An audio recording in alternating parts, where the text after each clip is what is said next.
गोरखनाथ। आई बाबा आई, बड़ी दिन पहनी है आई, तेरी कुछ सुनाई। हाँ बेटा,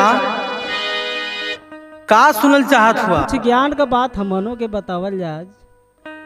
ला बेटा सुनावत ही, सामाजिक भजन सुना दी तो के। हाँ बाबा सुनाई। ला ध्यान पूर्वक सुना।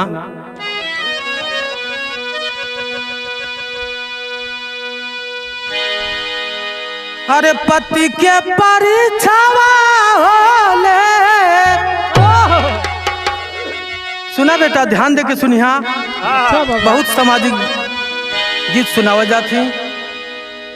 पति के परीक्षावा होले, पत्नी के बीमारी आया रे, पत्नी के बीमारी आया रे, पत्नी के बीमारी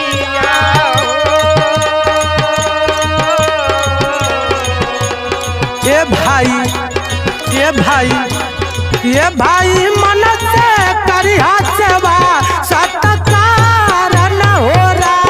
ये भाई मन से करिहा सेवा, सत्कार न हो रहा। ये भाई मन से करिहा सेवा, सत्कार न हो रहा।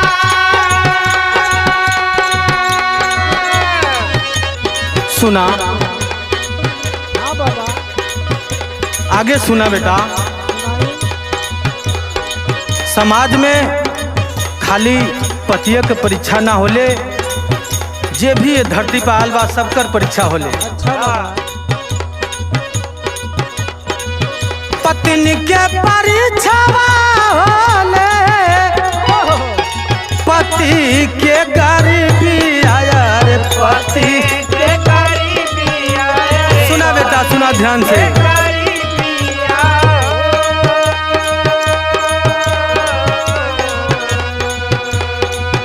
पत्नी का फर्ज होला, ये कड़ी में बाबा तो के बतावत हूँ बेटा, सुन ला। हाँ सुनाओ बाबा। ये धना नूना रोटी खाई, लाभिताई ना हो रहा। ये धना नूना रोटी खाई, लाभिताई ना हो रहा। ये धना नूना रोटी खाई, लाभिताई ना हो रहा। सुना बेटा, पति के परीक्षा हो गई, पत्नियों के परीक्षा हो गई, परिवार में बेटा बिटिया सब होला। हाँ बाबा। सबकर परीक्षा होले संसार में। अच्छा बाबा।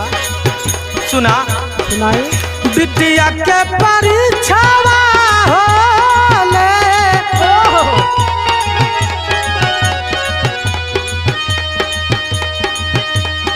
सोलह हे परीक्षा रे, 16 हे परीक्षा रे, 16 हे परीक्षा। बिटिया के परीक्षा होले, 16 हे परीक्षा रे, 16 हे परीक्षा रे, 16 हे परीक्षा। सबकर परीक्षा होले संसार में। ये बेटी बाबू जी का पगड़ी ला बचाई ना हो। ये बेटी बाबू जी का पगड़ी ला बचाई ना हो। ये बेटी बाबू जी का पगड़ी ला बचाई ना हो। सुना चला, बेटियों की परीक्षा हो गई, बेटवा बा वहू के समाज में परीक्षा बा। अच्छा बाबा। सुना सुनाई। बेटवा के परीक्षा होले, बेटवा के परीक्षा होले, बापा के बुढ़ाई आया रे, बापा के बुढ़ाई आया रे, बापा के बुढ़ाई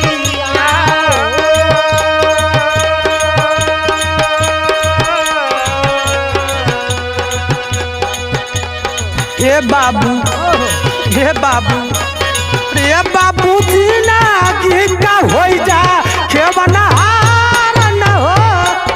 ए बाबूजी दादी का हो जा खेवनहार न होला। ए बाबूजी दादी का हो जा खेवनहार न होला। सुना बेटा, बहुत सामाजिक चीज बतावत बाड़ी। अरे भाई के परीक्षावा होले, समाज में सबकर परीक्षा अपन तरह से देवे के होला। अच्छा बाबा। भाई के परीक्षावा होले, भाई के विपत्ति आया रे भाई। ए विपत्ति आया रे भाई, ए विपत्ति आया। सुना बेटा, ये भाई लाखन बन के हो जा तैयार न होला। ए भाई लाखन बन के हो जा तैयार न होला। ए भाई लाखन बन के हो जा तैयार न होला। ए भाई लाखन बन के हो जा तैयार न होला।